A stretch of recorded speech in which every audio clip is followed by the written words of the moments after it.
Hey, what's going on, guys? Long time no see. On today's show, the Kings, as of right now, are 4-0. Actually, they're 5-0 in the Summer League and are headed into the championship game tonight. And also, I'll give you my thoughts on how Devin, Carter, Nique, Clifford, and Maxime Raynaud have been playing. And then last, I'm going to talk about if the Kings should still be going after Kuminga and what my thoughts are on the whole Kuminga thing. So don't go anywhere. We'll be right back.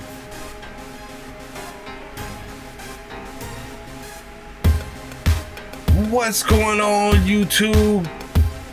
To all my folks and all my friends out there, and to all my Kings fans, it's your guy, Jay Woods, aka Shy the Man, and I'm back at you with the episode of The King's Cup of Joe with Jay Woods. I love it. And today is July 20th, 2025, and the day is Saturday.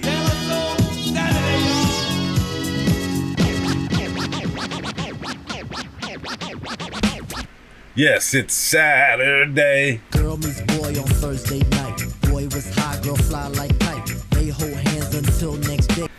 Saturday is a day I don't usually do videos, but I'm doing one for y'all today. It's been a minute, but I'm happy to be here. It's a nice, beautiful Saturday, about 90 degrees so far. It's not too crazy hot, and yes, it is Saturday. Girl calls boy to send him up on Saturday.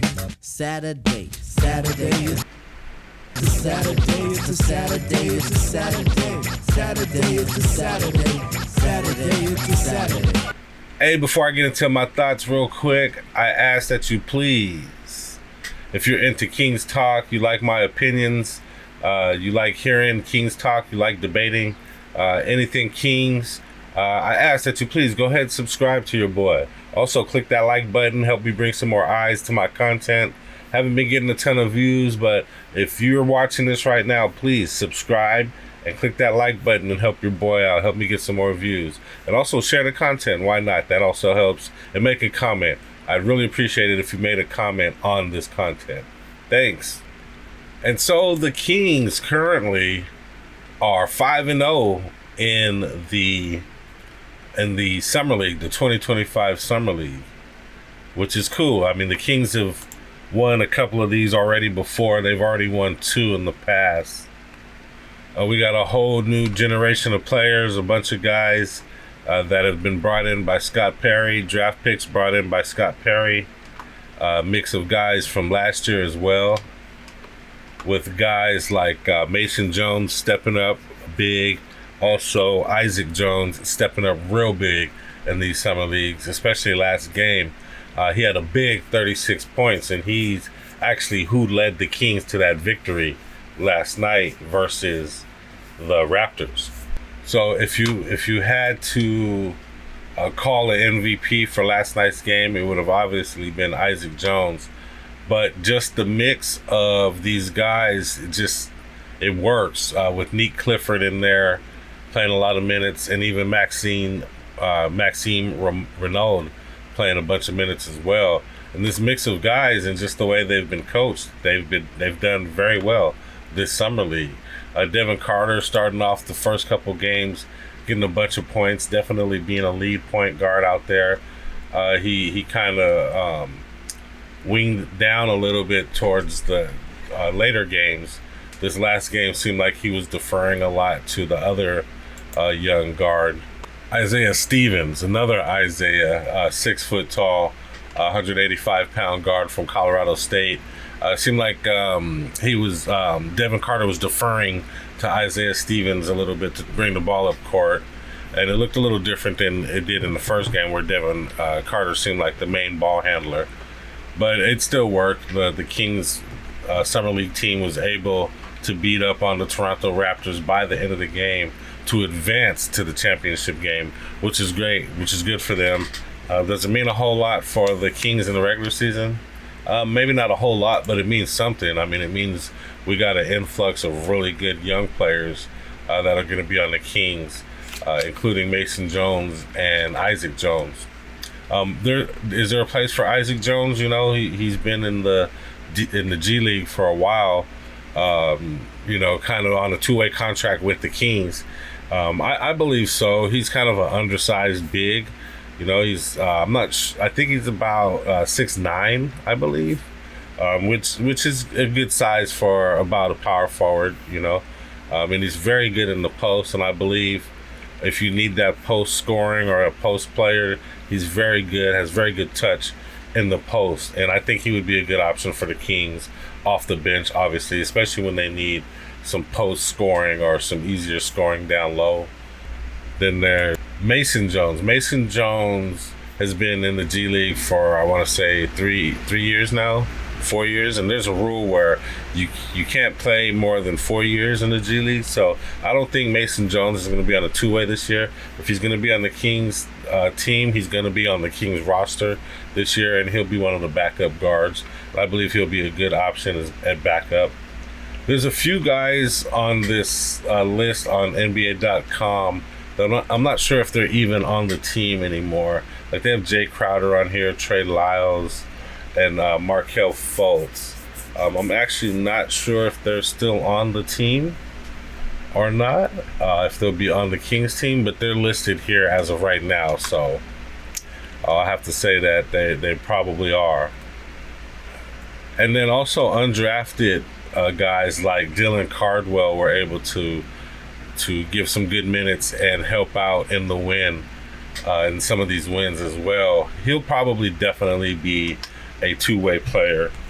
And then our guy Maxime Raynaud, he is looking pretty good. He's super smooth at 7 foot, 7'1", whatever he's listed at. What do they have him at?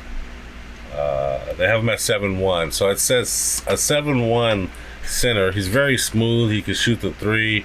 I've seen him get a couple tip-ins, a couple blocks, some nice little dunks. He even brought the ball up a couple times with some decent handles, which is really cool. He's like one of those unicorn type big men that you're kind of finding around the league now that are super tall but can still do everything. They can dribble, they can shoot, and they can also rebound and block shots as well. So his development, I think, will be really big. I believe he has a very high ceiling on this Kings team. He's very smart. He seems very smart. He seems very knowledgeable of the game. And he seems like he's motivated. He's motivated to win, which is always good. And he seems very confident in himself as well. And then we have our guy, Nique Clifford, who Scott Perry was able to draft out of nowhere in the first round. I still couldn't even tell you who he traded for to get that spot from OKC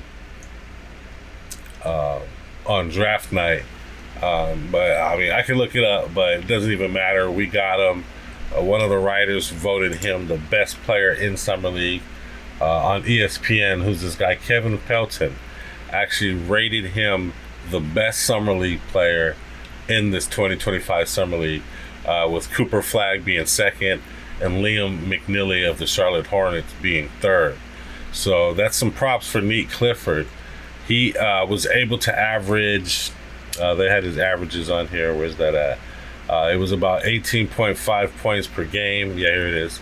6.5 rebounds and 5 assists in this Vegas Summer League, which is great. He also shot 9 of 17 from 3, which is good for 53%, which is wonderful. That's amazing, especially for a rookie coming out of college. You know, if he could keep that up, that would be amazing. He's coming in on a very high floor, already being able to playing 5 years in college. And I think Nique Clifford will be able to blend right in with the Sacramento Kings this next upcoming season. I mean, I don't see why not. He's already has the skills. He has decent dribbling skills. He looks like he can shoot pretty good. He's driving. He's active.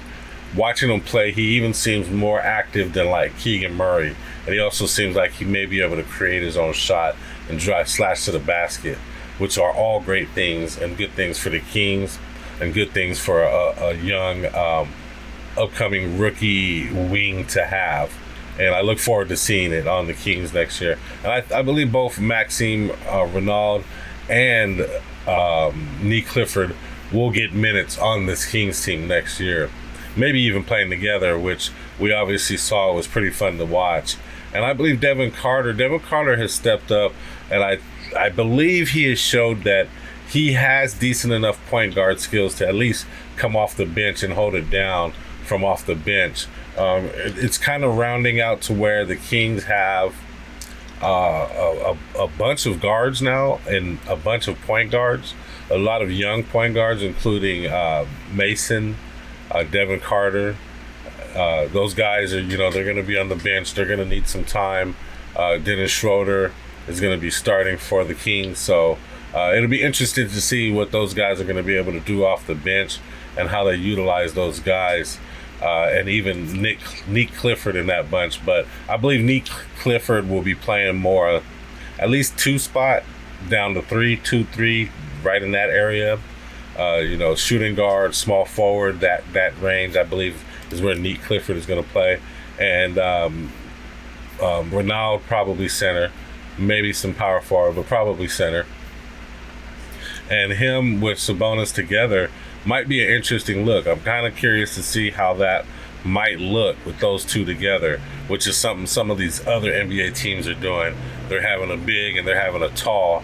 They're having, a guy that could bump around in the post, grab rebounds, play some defense, and also a tall who can play defense, rebound, and a lot of them now can even shoot threes. So it's the way the league is going. The Kings found one themselves, and they found two. They found 2 good guys in the draft that I believe will be able to contribute next year. My last topic I wanted to talk about today is the whole Kuminga trade.